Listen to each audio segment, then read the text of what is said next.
Okay, good afternoon. Welcome to the webinar. Just so that I know I'm not talking to myself, if you could just pull up the question box and perhaps just type in yes or no as to whether you can see my presentation and also whether you can hear me clearly. Thanks, Peter. That's a yes from you. Just wait for a few more to confirm. That's good. That's the technical issue out of the way. Well, my name's Simon Gray, and I'll be your host today for the next hour or so to give an insight into how to think differently to get hired. We were due to have around about 50 people on the call today. I think we've probably got around about 30. So we may get some late stragglers joining, but we'll plow on because the start time was 3. Got some people from all over the world. I think we have someone from New York, so welcome. And welcome to everybody wherever you might be based. Thank you very much for those who connected to me on LinkedIn ahead of time. It's always useful to see who you're talking to.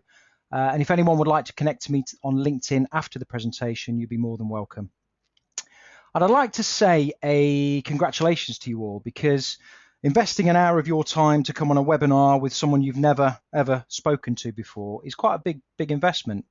But because you're here today, you're already thinking differently to at least 90% of other job seekers. And these job seekers, these other 90%, are your competition to get the job that you want. Let's just do a little bit of housekeeping first off. So I've used GoToWebinar a fair bit before, and it tends to be a fairly reliable system. But there could be an instance whereby you get cut off, I get cut off with internet connectivity. So if we can agree that if you lose signal, just log out and log back in again, that would be great.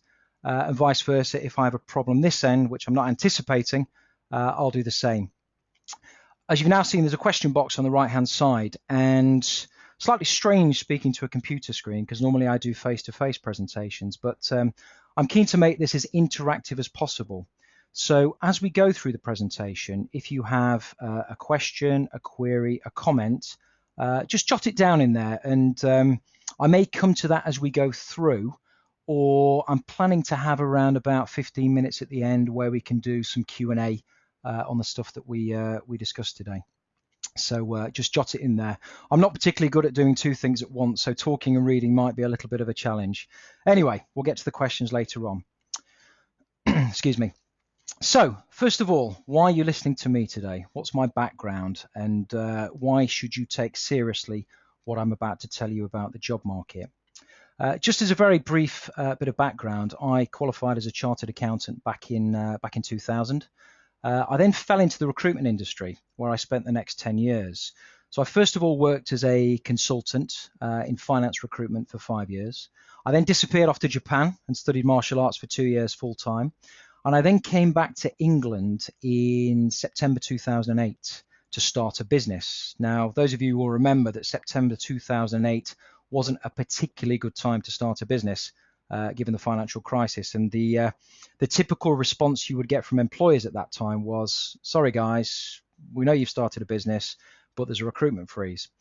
But we pushed on. We grew that business to a reasonable success, 15 staff, recruiting for most of the big companies in and around the East Midlands in the UK, and also a lot of the SME organisations. I interviewed a candidate about 2 years before I left that business, and it really changed my whole approach to recruitment and what I believed about the job market. And for those of you that want to take a look after the presentation, if you go to the website and click on the media tab, you'll see a video. You can see it on the screen there now. And it's a program I did for BBC One's Inside Out East Midlands Today. And it was interviewing a job seeker who was 55 years of age, been on the job market for a little while, and was really struggling. And I saw this guy who was vastly experienced in finance, but had absolutely no clue about how to attack the job market. And it struck me that actually to find a job is a profession in its own right. And while somebody may be fantastic at finance, maybe fantastic in manufacturing sector, creative sector, whatever the discipline and whatever the level, to actually really understand how to move successfully in the job market is a skill in its own right and a profession to be studied. So I'd meet these candidates on a daily basis, sometimes interviewing 3 or 4 people in one particular day. And you kind of get sick of the sound of your own voice. So I got this crazy idea to write a book. So I wrote a book called Super Secrets of the Successful Job Seeker, which was published by Harriman House in January 2013.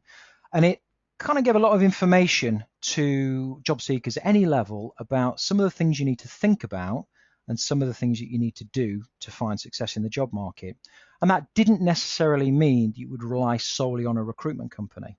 And this book did really well. So I think at the current time, it has about 46 five-star reviews on Amazon. The Guardian Careers invited me to join their panel of experts, so I now run events with them.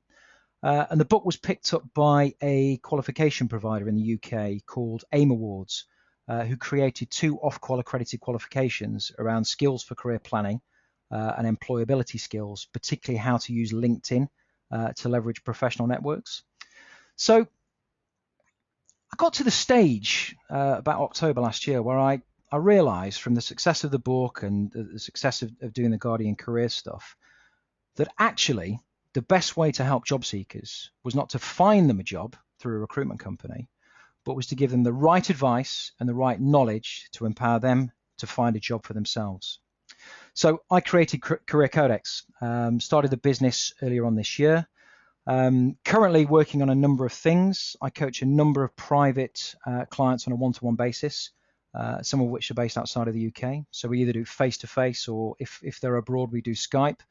And I'm also working on a product with a couple of providers to bring out a careers employability training program on a national basis that we've rolled out to schools, colleges and universities. So really, really busy. And what it's taught me is that there really is a need for proper, clear, independent advice in this space. So what is Career Codex? I don't know whether any of you know what Codex means, but Codex actually means old bound book. It was made famous by Leonardo da Vinci's Codex, and having written my book, it made sense that my business will be called Career Codex because the business contains the secrets of moving successfully in the job market. But what is Career Codex? Well, first of all, I can tell you what it's not. It's not top 10 tips for CVs. It's not the 10 answers to the 10 questions that you need to learn to be successful at interview. And it's not a quick fix or a magic pill. There's nothing that I'm going to tell you today that's going to mean you're going to get a job tomorrow. You might get lucky, but actually it's not a quick fix. It's about a system and a process to attack the job market in a professional, proactive way. It takes any job seeker at any level on a journey of self-discovery and enlightenment about the job market and their position in it. I challenge assumptions, I challenge belief systems, I challenge understanding, all to make the job seekers that I work with understand more, be empowered more to find the success and the job that they deserve. It moves any job seeker from a position of reactivity to proactivity. There's a big distinction there. So reactivity to proactivity, which through consistent and diligent action will deliver the job you want. The one thing I can't guarantee is when that job will present itself. What I can guarantee is you will uncover more opportunities, convert more opportunities, and when the job you want turns up on your doorstep, you'll be in an emotionally strong position to capitalize on that and get that job that you so want. The other thing is, as it says on the slide, it's built on real life experience. This is not textbook theory. So everything I talk about, I've experienced in the real world, and I've experienced it sat between job seeker, or candidates as we call them in the recruitment profession, and employers of all shapes and sizes. So Career Codex has 4 elements. First element is environment, which is really understanding the players in the job market. What are they thinking and doing? And what does that tell you about your own positioning? So some of the players are job seeker or candidate, employers, recruitment companies, job boards, a concept I call market makers. For those of you who've read my book will understand that concept. Unfortunately, we don't have time to cover that today, but a massively powerful tool to find success in the job market. The next element is psychology. So how does your own thinking hinder or help you? How do you uncover your blind spots or disempowering behavior because we all have disempowering behaviors. And these things could be holding you back, but you might not realize them. You see, in my experience, a job seeker's worst enemy is often themselves. And through excuses, assumptions, and justifications, they can sometimes miss out on a multitude of opportunities that could be staring them right in the face. So the next section is planning. So do you know where you're going? Have you documented it? Have you written it down? And do you know how to get there? Because if you don't know where you're going, it's a bit like getting in your car and driving. You'll turn up somewhere, but not perhaps the place you thought you might turn up. And even if you get to the place you think you want to get to, by chance, it's probably going to take you a lot longer. So we really delve into your destination through a destination statement, and then build a process, which is the next section behind it, which contains all the tools and techniques to support that destination plan. So in the process section, we cover things like CV, interview technique, cover letter, social media, LinkedIn, Twitter, how to leverage those to build relationships, how to get in front of a decision maker, how to control an interview so it doesn't matter what the interviewer asks you, and all things like that. So more commonly associated with this kind of training. So my process is slightly different because it really looks at your foundations as a job seeker first and foremost, and then builds a plan and a process around that. What doesn't work in the job market is just giving you top 10 tips for CVs and top 10 tips for interview, because it doesn't form part of a system and it's not something you can use consistently and confidently. So the aim of Career Codex is for you to uncover more job opportunities. It's to receive an increased number of job offers from those job opportunities, and through an effective recruitment process to secure an opportunity faster and at a higher starting salary. So in the next 45 minutes or so, I'll give you an introduction to psychology and environment, and also planning, and how the Career Codex methodology can help you in your job search today. I have a quick question before we go further. And if you could just use your box just to type into, that would be really helpful. Where you sit currently, at whatever level, or whatever job you currently hold or have held, what's your opinion on the current condition of the job market? If you could just jot some stuff in there now, I'll just pick on a couple of comments. Just interested to get your perception.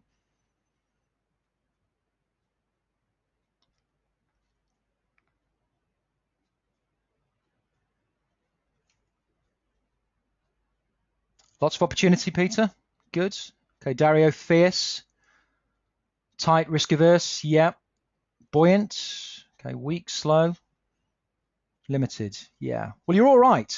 You're all right. It depends on your attitude and belief about the job market.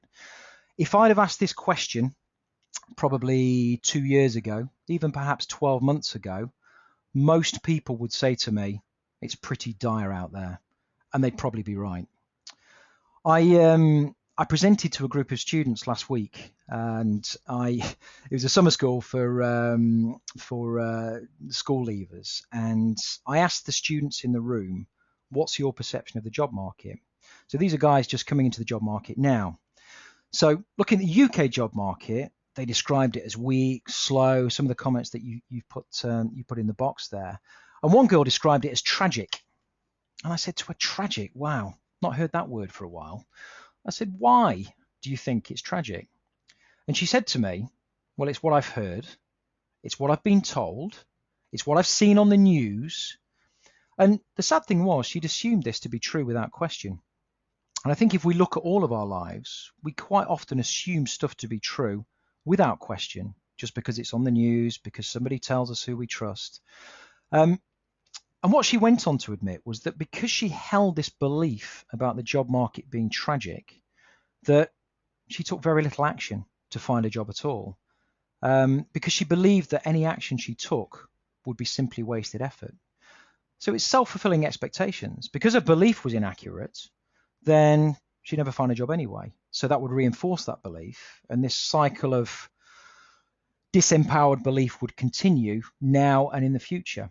So those of you who've put in the box that the market's buoyant, you're absolutely right. Those of you who've put in the box that it's weak or slow, you're absolutely right. But what I'm going to try and do today is to change some of your belief systems and thoughts about the job market environment so that you all walk away perhaps believing there's a lot more opportunity than you first thought. Let's talk about job seeker psychology. So, job seeker psychology, what you believe impacts directly on what you think and ultimately how you act or don't act. And there's a causality here. So if you believe something, you probably think it, and you think it really without question. And because you think it without question, you act upon it. The problem with the lady that I spoke to at the summer school, she believed the job market was tragic. She thought the job market was tragic, and as a result, she took no action. So really delving into what you believe as a job seeker is the first and foremost thing that we need to do to change your success in the job market. A lot of people in this space talk about positive thinking, that if you think positively, that the job market's great and that you've got all the skills to find the job you want, that somehow a job will magically present itself. Unfortunately, that's not the case, because a thought without the empowerment of belief is just a thought. And even though you can think something for a few days and convince yourself it's what you really believe, actually old habits die hard. And if your underlying belief system says the job market's tough, the job market will be tough. Is if I tell you that there are a multitude of opportunities available in the job market right now, and to be positive, unless you actually believe my every word, and for most of you, it's the first time we've spoken, it's unlikely that you'll take significant action, and you won't take the right type of action in the right volume to get the job that you're looking for. So psychology is really, really important. Many job seekers, based on the last 5 years since the financial crisis, have pre-existing beliefs. And having interviewed hundreds of job seekers over the years and over that period, these beliefs are quite hard to shake. And these beliefs include, it's a big bad market out there where the employer has the power and the competition for jobs is really, really intense. Because of that belief, there's an assertion that is often reinforced by excuses, assumptions, and justifications. And just as the girl who described the job market as tragic said, well, I've seen it on the news, and as a result, there's no point. That reinforces, and that's disempowering behavior. Because there's this belief potentially that it's the big bad employer who has the power, or the recruiters that have the power, or anybody else that you're engaged with in your job search, you may feel like you're not in control. And if you feel you're not in control, you may feel disempowered. And you may say to yourself, well, do you know what? There's nothing I can do. But in actual fact, this is an illusion and not the real state of things. Let's take a step back and let's look at what the majority of job seekers, your competition in the job market, are doing. Most job seekers that I meet are far, far too focused on writing the perfect CV. They spend all their time tweaking, amending, changing, as if it was a magic pill that would suddenly open the door to a perfect job. What they miss is the fact that they've got a CV and it sits on their desk because they're constantly amending it. They actually do very, very little with it.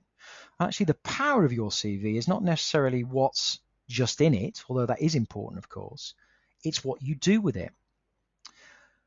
Having written their CV, they place it on job boards and they place it with recruiters. They do what everybody else is doing in the job market and they wait. Now, let me give you a recruiter's perspective on this. So I've sat in my recruitment office for 10 years and I see candidates like this all the time. And they send me a version of their CV and 2 weeks later they send me a new version. And then they send me a new version because their belief is that the CV will be the magic pill. As a recruiter, what I would often do is the candidates I didn't think I could help, I wouldn't call as much because I'm incentivized to place people to make a fee. That's clearly not the case anymore, but it was at that time. So you can, as a job seeker, if you rely totally on job boards and totally on recruiters, be sat there waiting. And if you're sat there waiting, how much in control are you? And what's the probability of your success? You know, as time passes, what job seekers in this position tend to do is they do more of the same. So they spread the net. They're registered with more recruitment companies, registered with more agencies, they post their CV to more job boards, and they lose any control that they might have had about the process. And they repeat this process over and over again. But you see, everyone else is doing this and doing it from an increasingly disempowered state over time. Now, I just want to caveat something and be clear. I'm not saying don't use job boards, and I'm not saying don't use recruitment agencies. Both of these mediums are a really, really important part of your job search, but they're not the sole focus of your job search. And having interviewed lots of candidates, I would always ask them a question at the start of my interview, which was, what are you doing about your job search?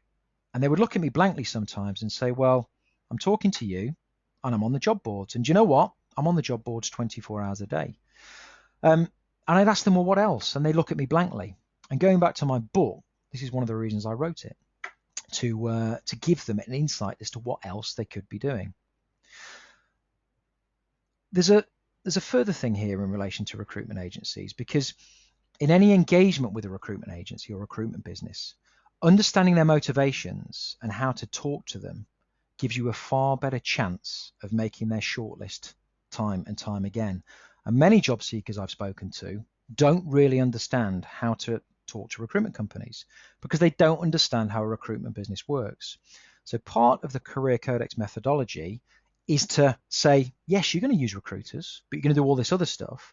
But this is how you talk to recruiters, or at the more senior end of the market, search and selection houses, to get the best possible response so that when they are recruiting and they're recruiting for their clients, you're the person time and time and time again that gets the call ahead of your competition.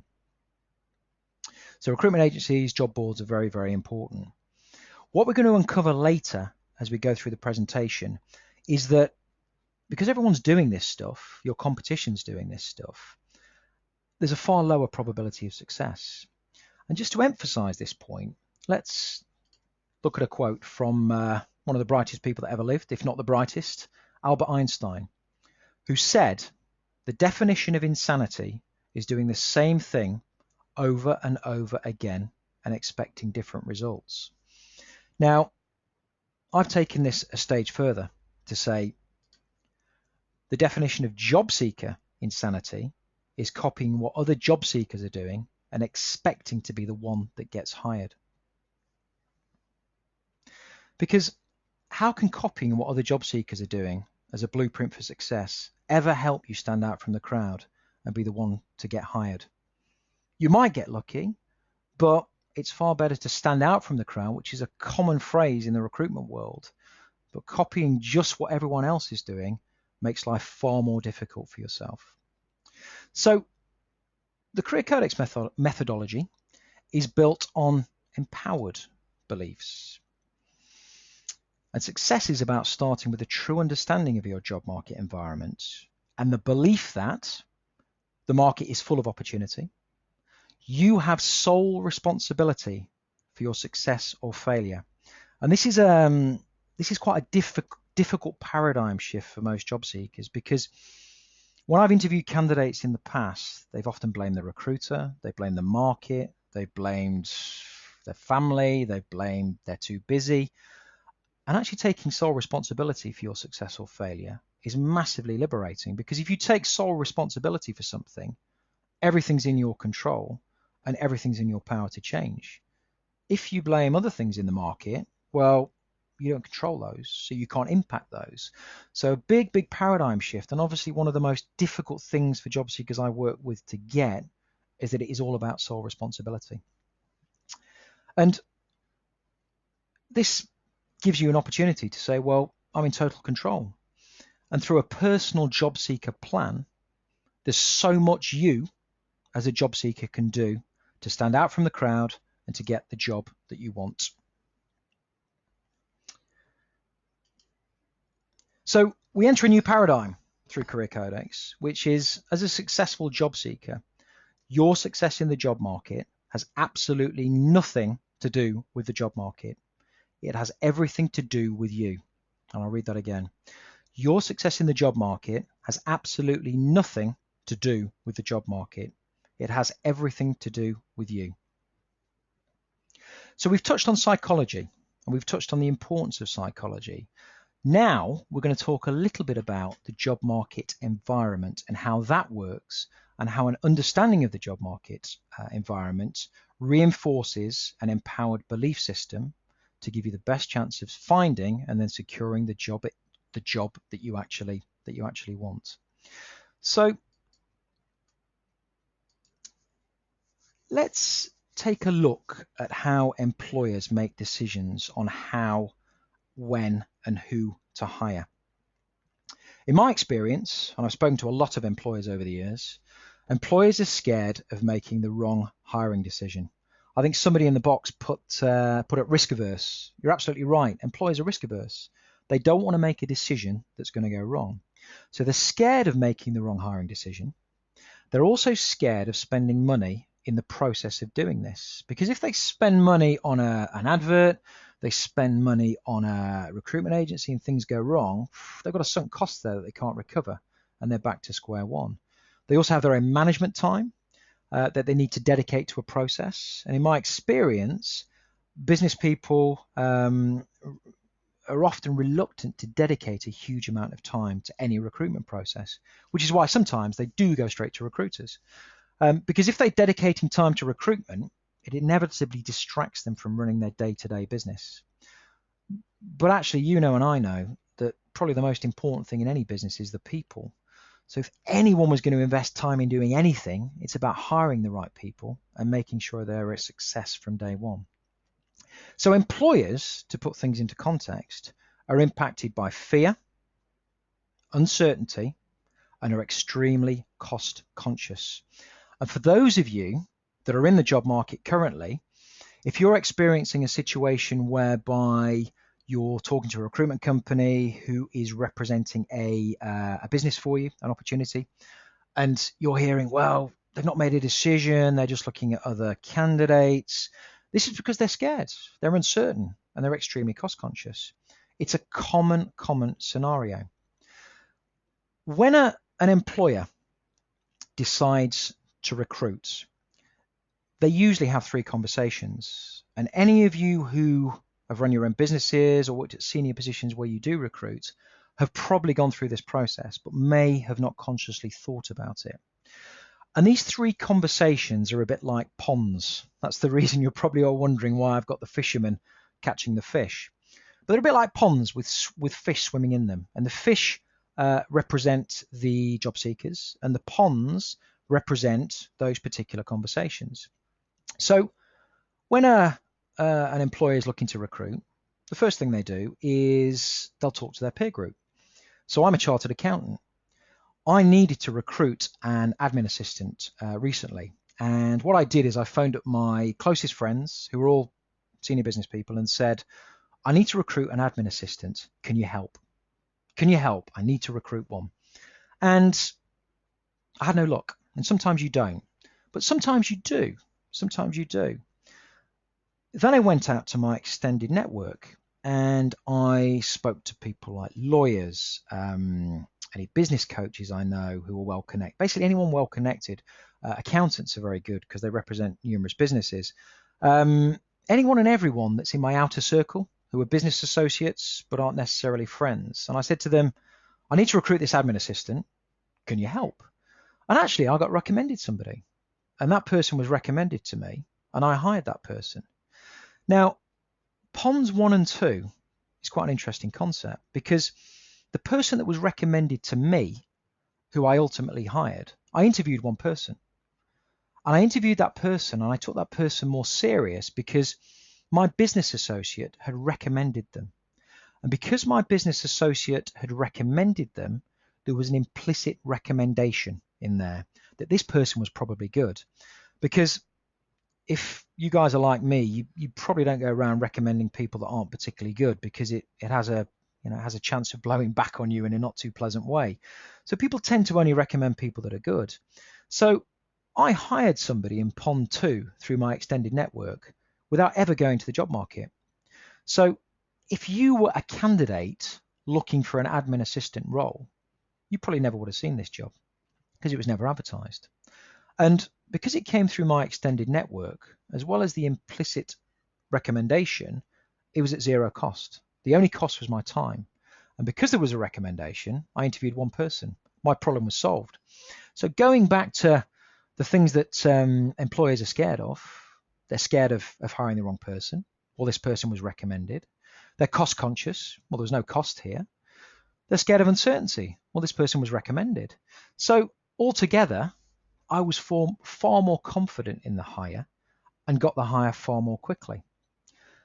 Pond 3 is when an employer says, okay, I've gone through my peer group, I've gone through my extended network, I've not found anybody. So what I'm going to do now is I'm going to talk to recruiters and job boards. Cost them a fee. Because it costs them a fee, they don't really want to do it. There tends not to be an implicit recommendation unless the recruiter happens to have worked with the same candidate and placed the same candidate multiple times. So the power of the placement and the confidence of the employer is not there, but they're paying more for it. If you think back to the extended network, what are recruiters, what are employers doing now? Can anyone type in the box? What are employers doing now to bypass the recruitment process? Does anyone know? You've probably got some experience with this. What are employers doing now in their resourcing teams? Just type an answer in there if you've got one.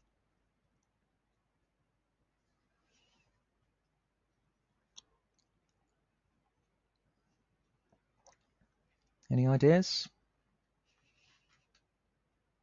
LinkedIn. There we go. Full house. Absolutely. Excuse me.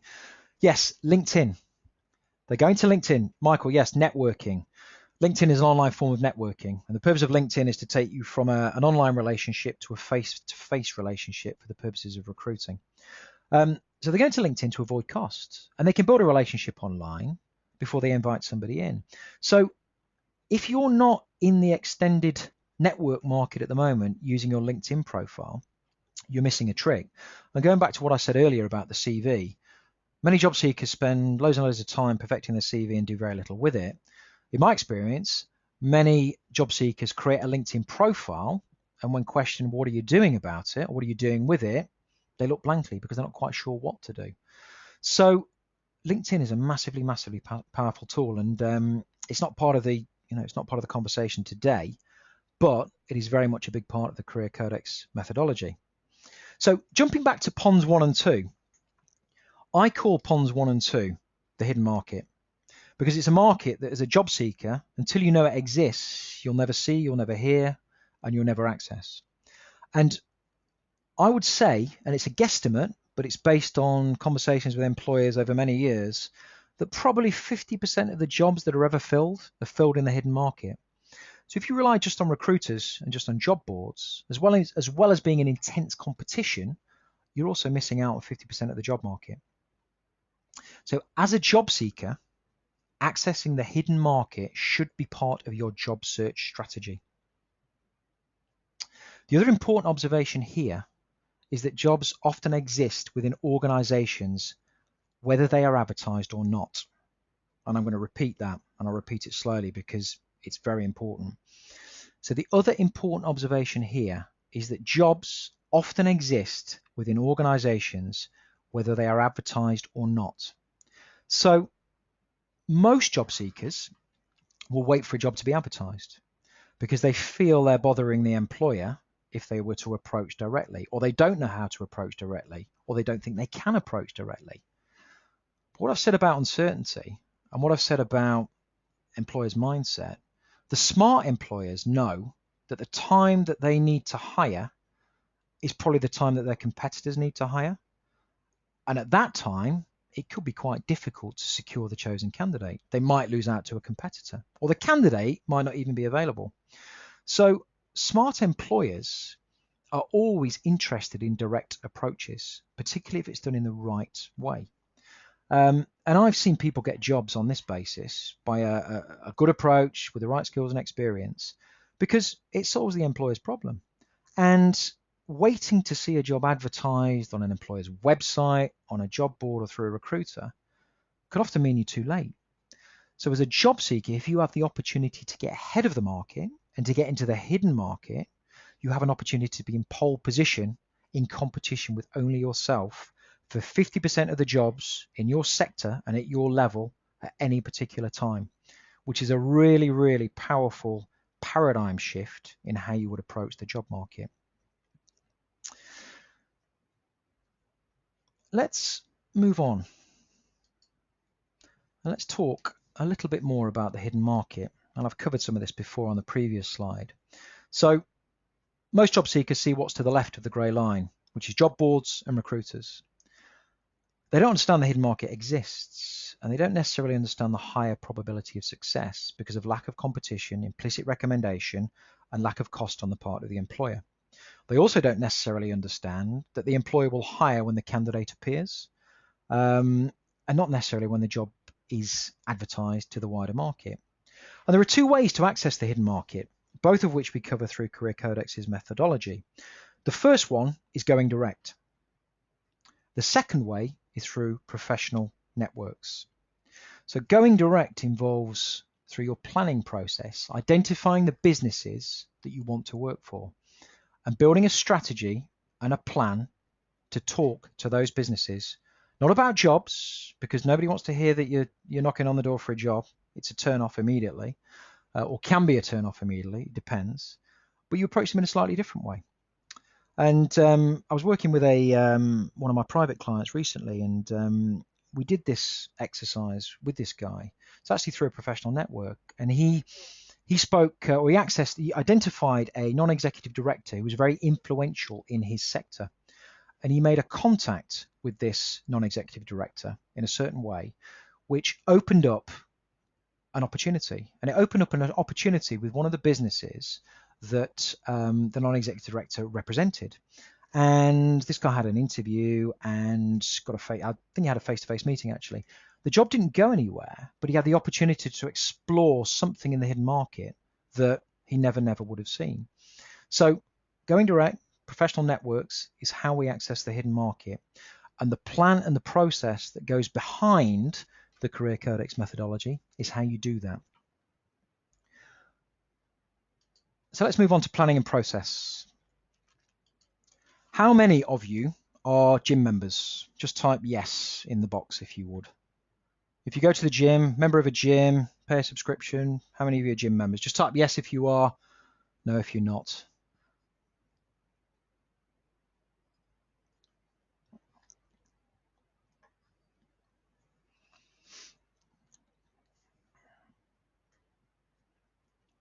Yes, but never go.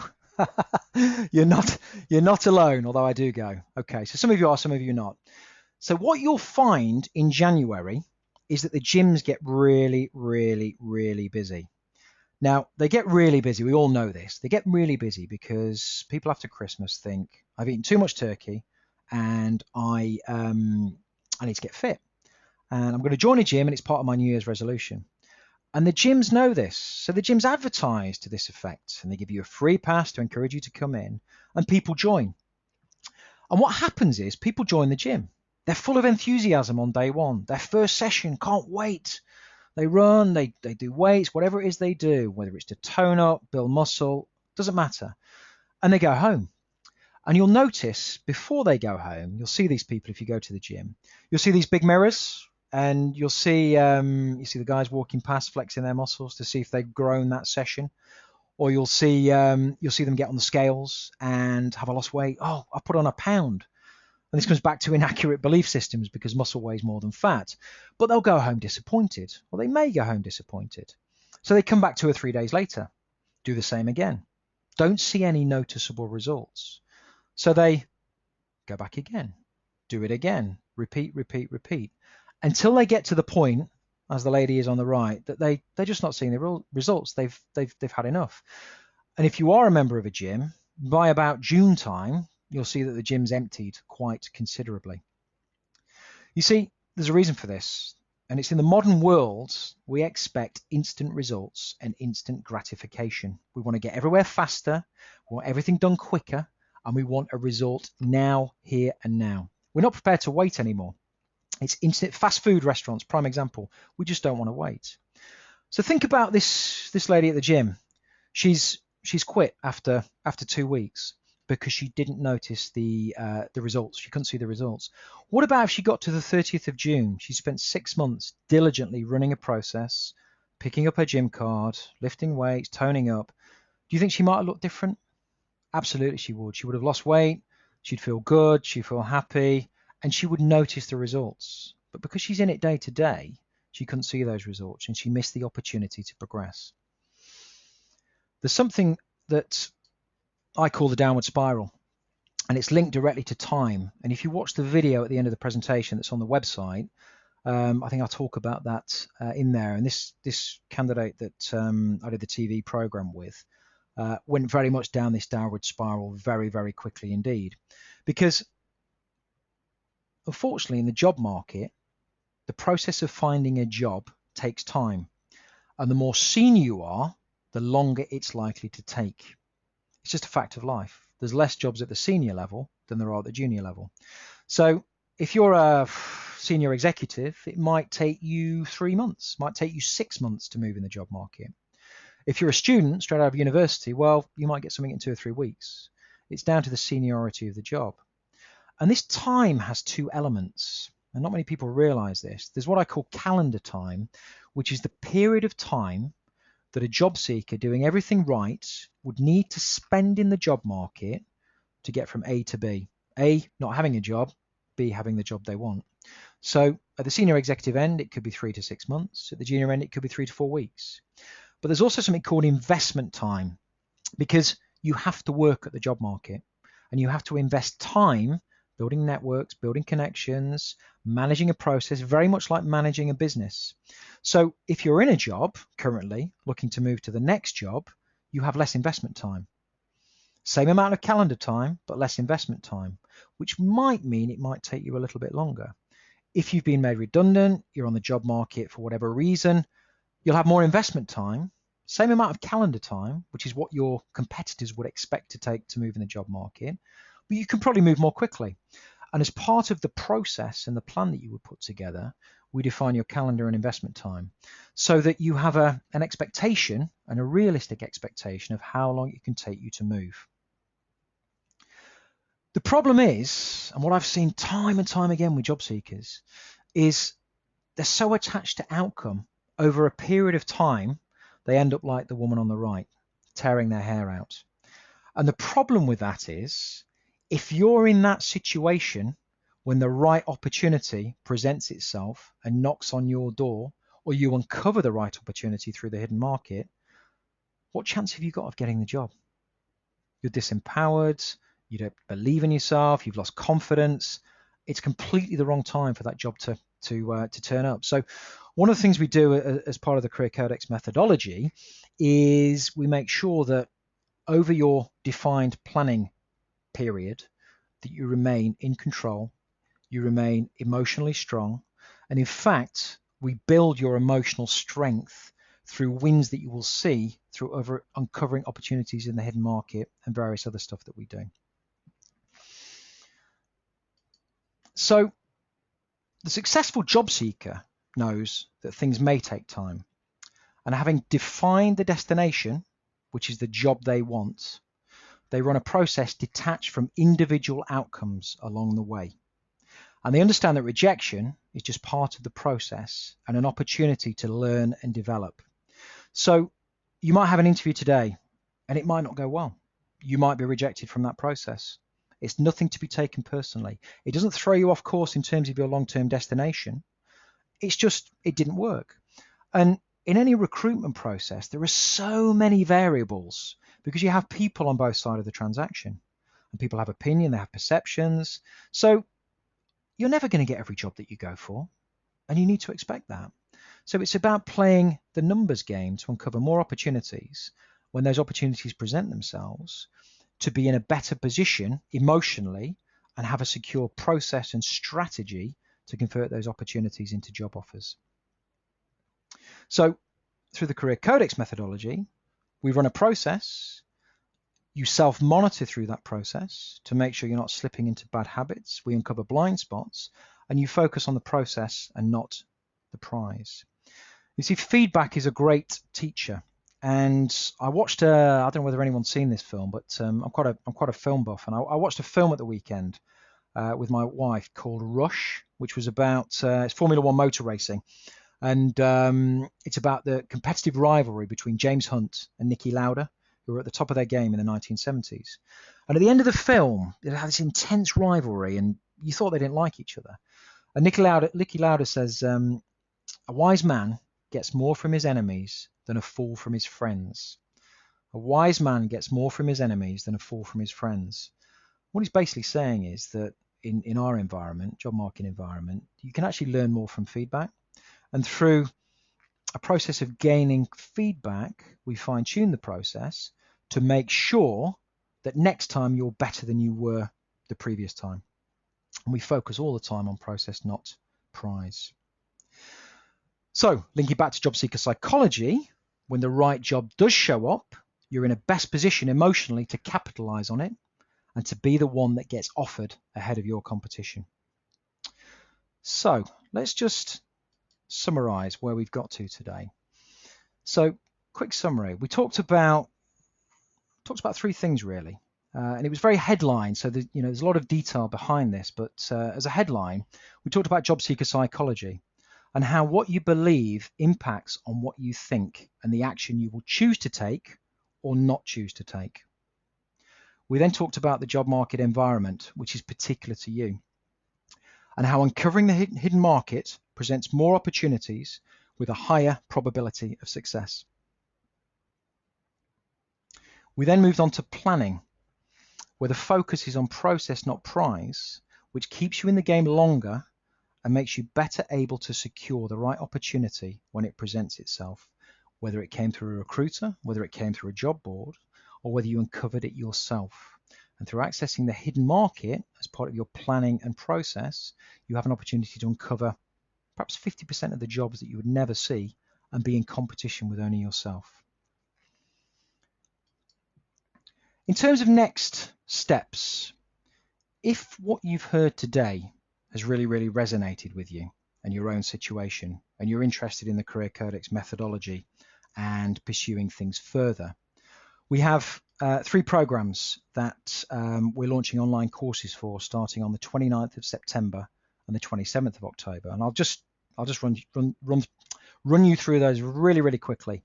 So Head Start is our program for people coming out of school, college, university, looking for their first job or to gain work experience to help them get their first job. Jumpstart is about people mid-career who are looking to advance in their chosen career. Could be within their own business, or it could be external, or are looking to change career. Executive Edge is for senior executives who've reached the pinnacle of their career, where the job market gets really tight, and they're looking to advance their career or again change career. And you might think you've done a job for 20 years, you can't do anything else. It's absolutely not true. That's about belief and mindset. And from my own personal experience, I've changed career 2 or 3 times now, and it's absolutely possible. There's a quote on the right, which I won't read, from one of my senior executives that I've recently finished working with. And he came to me with very disempowered beliefs, which held him back from success. We worked on his psychology. We got him to understand his environment. And I'm pleased to say he starts his new job in a couple of weeks' time. So online courses starting 29th September and 27th of October. Because you've been on the course today, or the webinar today, what I've done is arranged for a promotional code. So if you are interested, take a look, go to my website, click on services, you'll see Head Start, Jumpstart, Executive Edge. If you scroll down to the bottom, have a look at the event information. If you are interested in coming on board, and I hope to see some of you, if you type in Codex, CODEX 2014, in the promotional code box, that will give you a 20% discount, and that's live until 10 p.m. On the 22nd of August.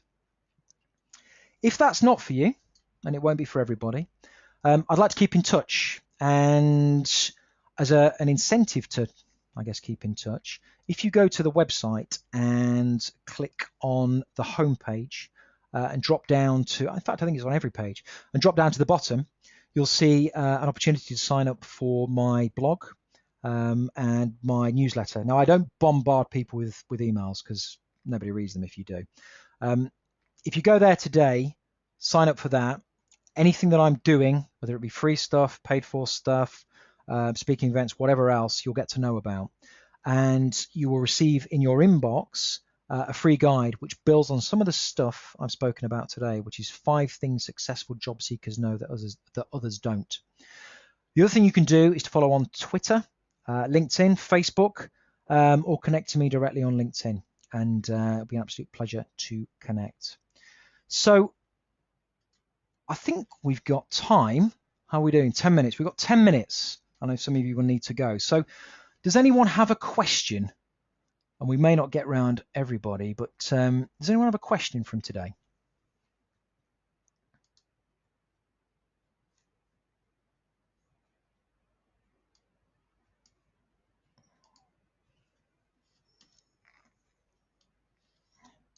Anybody at all?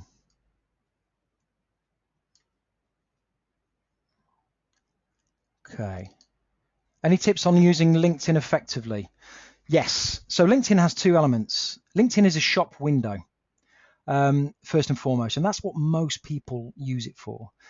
But actually, if you're looking for a job, this is the fantastic way to get to the hidden market. So one of the things that you can do is join relevant groups. And in joining relevant groups, which let's say you're in the aerospace sector, you join groups on aerospace. You do that for 2 reasons. Senior people who may recruit you will live in those groups. If you comment, start discussions, and give opinion in those groups, you're more likely to be seen and you're more likely to be engaged with. The other thing is, as an ex-professional recruiter, if I'm looking for somebody in the aerospace sector, the first thing I do is put a post in a group. It doesn't cost me anything to advertise. And actually, I uncover candidates that want to be found and I find them directly. So that's one way you can do it. So stop thinking of LinkedIn just as a shop window and think of LinkedIn as a proactive marketing tool. Let's have a look here. Interim exec market. Okay. Do I have any comments about the interim exec market? Absolutely. So the interim exec market is fairly similar to the interim permanent market. So for those of you on the call who've perhaps not come across this term before, interim basically means temporary. Tend to use interim to talk about senior positions. What you tend to find with the interim market is it can be less about specific skills, i.e. a checklist of skills that you need to get 9 out of 10 to get through the door, and it can be about availability. But it's a similar process in terms of uncovering that hidden market, how to talk to recruiters, building a plan of action to attack that market that you would need to do. It's exactly the same thing. What I would say about the interim exec market, if this is a route to a permanent job, or even if it's not a route to a permanent job, it's sometimes wise not to necessarily focus on the headline daily rate or hourly rate, but if you can get into a business that you want to get into, even if it's under the rate that you're currently at, it's a great opportunity to network from the inside. Because whenever employers are recruiting, what they do is they look internal first. So they look at people that are working for them currently, and then they look at who's doing a great job for them currently. So if there's a 3-month interim contract and it's paying you, I don't know, £5 less per hour, but it's with the right business, that might be something to consider. Okay, let's have a look at these other questions. Okay, how do I keep my LinkedIn profile alive and active? You have to work on it every day. So those of you who connect with me on LinkedIn will see that 6 o'clock in the morning, pretty much every day, subject to my kids being still asleep, I'm up posting stuff, status updates. I write published posts, published blog posts. I connect to probably 10 to 15 people per day. When they connect back to me, I message them and thank them. So I start a conversation. So you've really got to work at it. It's not something that you can do once a week, once a month, once a year. It's something that you spend half an hour to 45 minutes on every single day. And you spend the time, but then you need the techniques on top of that to really stand out from other people on there that might be doing the same thing. Okay. This is a really good question and one I get asked a lot. When asked for a rate or salary with no indication from a prospective employer, how is it best not to under or overprice yourself? Okay, good question. So in an interview situation, you should never reveal your hand until the last minute. So if an employer asks you what kind of money are you looking for, don't give them a figure. If anything, give them what you earned in your previous role, or give them a range. Because if you give them a range, they're not going to hold you to it. And it leaves some wiggle room for negotiation. So, candidates in the past that I've worked with have given a figure which was below where they really wanted to be at second interview. And as a result, that's what they got offered. Other candidates I've worked with have given an inflated salary to try and get one past the employer and not being hired as a result. So that offer negotiation piece is a topic all in itself. And there's various tips and techniques that professional recruiters use that unfortunately we don't have time to go into today that allow you to secure the best remuneration package for yourself. And I said to you at the start, one of the things that Career Codex enables job seekers to do is to negotiate a better starting salary. And that's because you know how to negotiate and you know how to play that process. Where are we? How do you square the Einstein? Okay, how do you square the Einstein quote with comments on timescale and learning from repeated rejection? Okay, so the Einstein quote is about doing the same thing over and over again and expecting different results. That particular quote references doing what every single job seeker does, which is purely talk to recruiters and put your CV on job boards. So this is an evolving process, but what the Einstein quote doesn't reference is accessing the hidden market, which is doing something very, very, very different to everybody else, or the majority of job seekers. Also, in terms of learning from repeated rejection, part of your job as a job seeker, part of your plan is to take feedback from anyone and everyone you come into contact with. And what you do is you feed that back into your plan to fine tune some of the elements of your application or interview technique that might not be working for you. And these are often in your blind spot. So acting for feedback, it means you're doing something slightly different for next time, so you're not repeating the same mistakes, which reconciles back to the Einstein quotes. Okay. Okay. You talked about what to do with a CV and mentioned about LinkedIn and big recruiters and normal ways to apply for a job. What would you recommend to do with a CV? Well, first of all, whatever CV that you've got, I'd recommend you rip it up and start again, because many of you may have built a CV by doing what's called adding onto it or updating. People talk about this all the time. I'm just going to update my CV. What happens with that, the CV gets longer and longer and longer and focuses less on what you're positioning, given your destination, i.e. the job you want, and more about everything and anything that you've ever done. So we have a process we go through that enables you as a candidate to rewrite your CV from scratch, and then we position your CV in the job market accordingly. So with recruiters, yes, you position your CV there, you send a CV and they ask for a CV. We do various other stuff. So you don't just rely on the CV landing, you follow up with a phone call, you use techniques to get a face-to-face meeting, because a recruiter will not really take you seriously if they're a really professional outfit unless they've met you. And they have lots of people vying on the door to get in. The other thing I'd say about a CV and why I place less emphasis on it, and people always expect me to talk about the CV above anything else, is that you don't actually need a CV to get a job. If you position yourself in the right way with the right businesses and engage in conversation that's nothing to do with the job market, you uncover opportunities anyway, and you'll be invited to do stuff. And when you're partway through a process, you then ask for the CV, and I've seen that happen on many occasions, because you don't actually need a CV. All you need is the right approach and to be seen by the right people, or get in front of the right people. Okay, we've got a couple of minutes, so keep firing. Okay. Okay. View on appearance. Should elder senior executives try to dress or look younger at interview, e.g. dyeing grey hair? It's entirely up to you, Jonathan.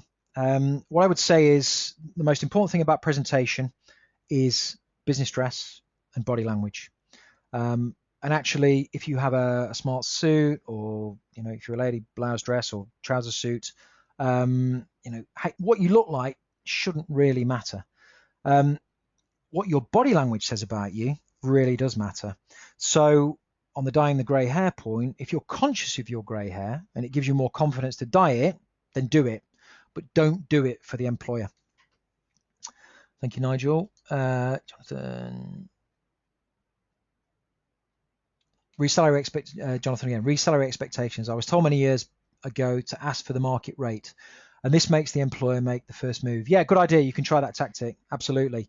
It puts the onus back on them, but they may thrust back to you. If they thrust back to you, because it's a bit like poker, what I would advise you to say is, this is what I've been on previously, and give them a range, and say that the thing that I'm really interested in is this job. It's more about the opportunity than the money, but obviously I would look to be fairly compensated, given perhaps some other things that I may be looking at in the market.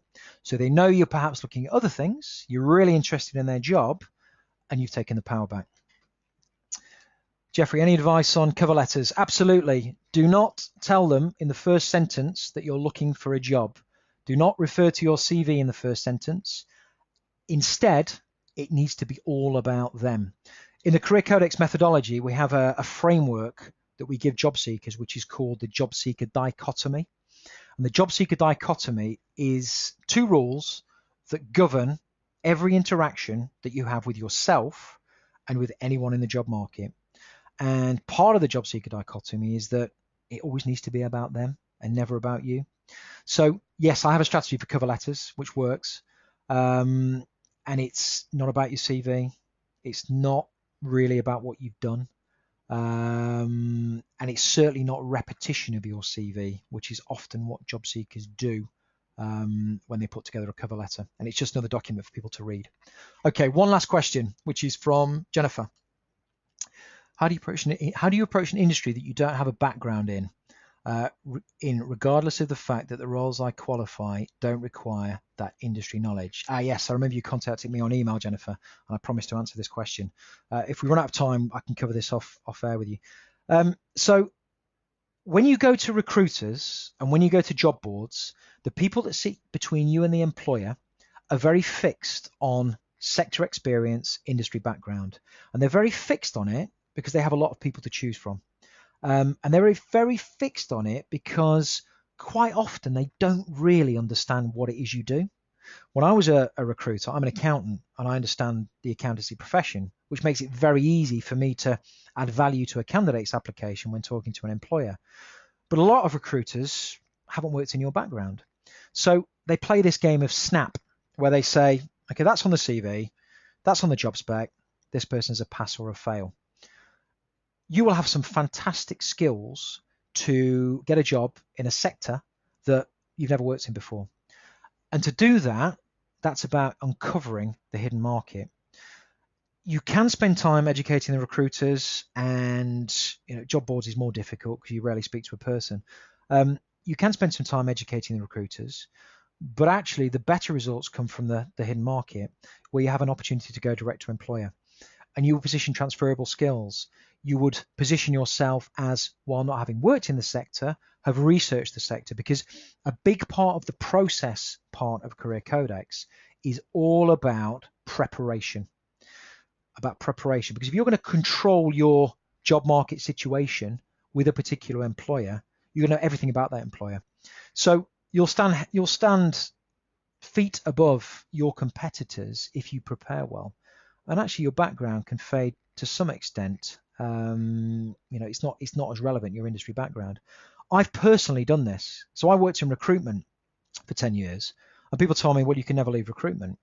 So as well as running Career Codex, I also put my money where my mouth is and interviewed for a chief executive role with a business organization called Nottingham Means Business, which you can see on my LinkedIn profile.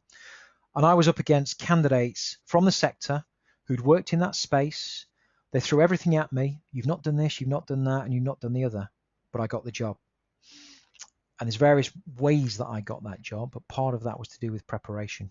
I prepared the life out of it, and I'd approached that organisation in the right way. So I think we're going to have to leave it. We're going to have to leave it there, guys. Thank you ever so much for spending your afternoon, or at least an hour of your afternoon, with me. If you've got any feedback for me, I would love to hear it. You can mail me at simon.gray@careercodex.co.uk. Please sign up to the the newsletter, because I'd like to keep in touch. And if I can help you out going forwards, then please let me know. Thank you very much.